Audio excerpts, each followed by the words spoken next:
I will start from scratch, just make sure everything is in the video. So first I create a bone here, just like that. Then I will create IK handle. So pick up the start point and the points. So have these controllers, I can move, you can see the bone change. The next thing I'm going to do is actually just create a bunch of geometry. Then I can associate with the bone. So I create one here.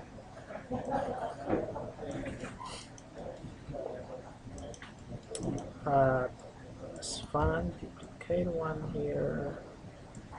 The point is you want to make this geometry kind of match with your bone. So I have the first geometry. I will drag it to joint 1.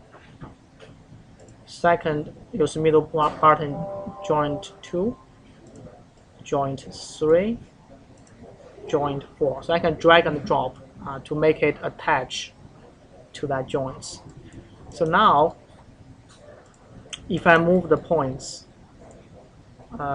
which is here, right? Let me move.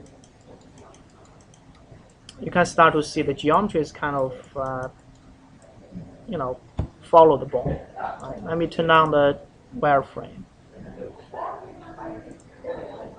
Can you see it? Right. So this is how you can set up this kind of simple system. I want to maybe make this wider, yeah, I think it works okay. Can you rotate it in the other direction as well? Yes. See, I can move the points, but you have to think about what kind of joints you want to set up. You could do a lot of details on this. It's not necessarily be a cube.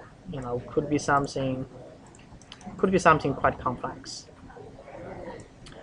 Also, I think it's a little too fat. Let me just scale down a little bit.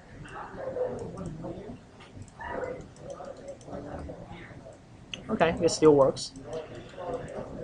Then the question is, if I think this as a kind of building system, right? This has to be a large quantity of this. So there's a couple of ways you can do it. You could simply just duplicate the joints. If you do that, you probably will lost the history. So for instance, if I duplicate Control D, I got this actual one, but when I move the points, I don't see the response. You kind of lost history.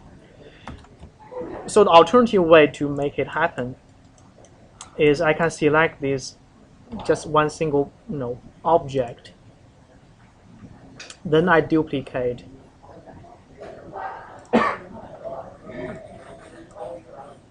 I will duplicate as instance. So what happens is the duplication will always follow the parents. So if I do that, duplicate as instance, I will select. Let's see, I probably will select everything. I will do duplication along z-axis. Translate probably 5 units. Do 10 duplication. Yeah, that looks good. So now, if I move this single point, they should all move. Oops. It's kind of doing a weird thing. Strange. Let me see. Probably I should Control G and make a group first. Yeah, I want to duplicate a group. Okay. So in group 1. Yeah, now it works. Right, so you could think about this as a way, you define the structures, they all kind of move together. All right. But the limitation is if they are instance, if you rotate one, everyone else will go with it because they kind of be bonded together. So that's one of the limitations. However, let me undo that. However, if you don't do as instance, I think you can do with a copy, but keep this option is a remembered input nodes, remembered history. So in this case, well, let's see. I have to dig into this. I think in some way you could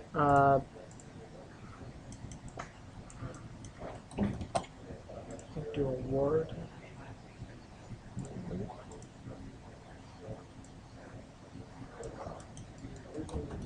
Yeah, in some options you could make this not controlled by a center by one single instance. I have to figure out how to do it, but it's totally doable. See here, I can do the rotation. I can make rotate along y-axis as I don't know, 36 degrees. So you can create stuff like that. Do a word combination. Oh, I should group them first. Right, so I could do that, and then I could move the points.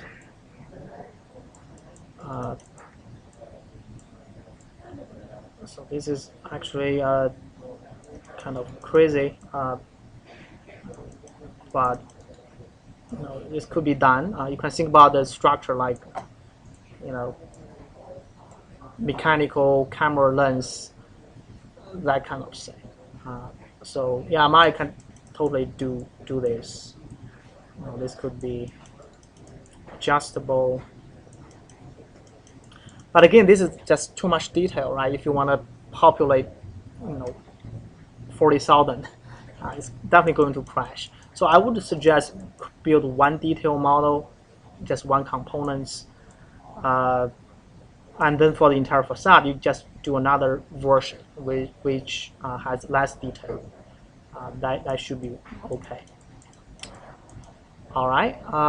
I hope this could be helpful for you to just get some inspiration.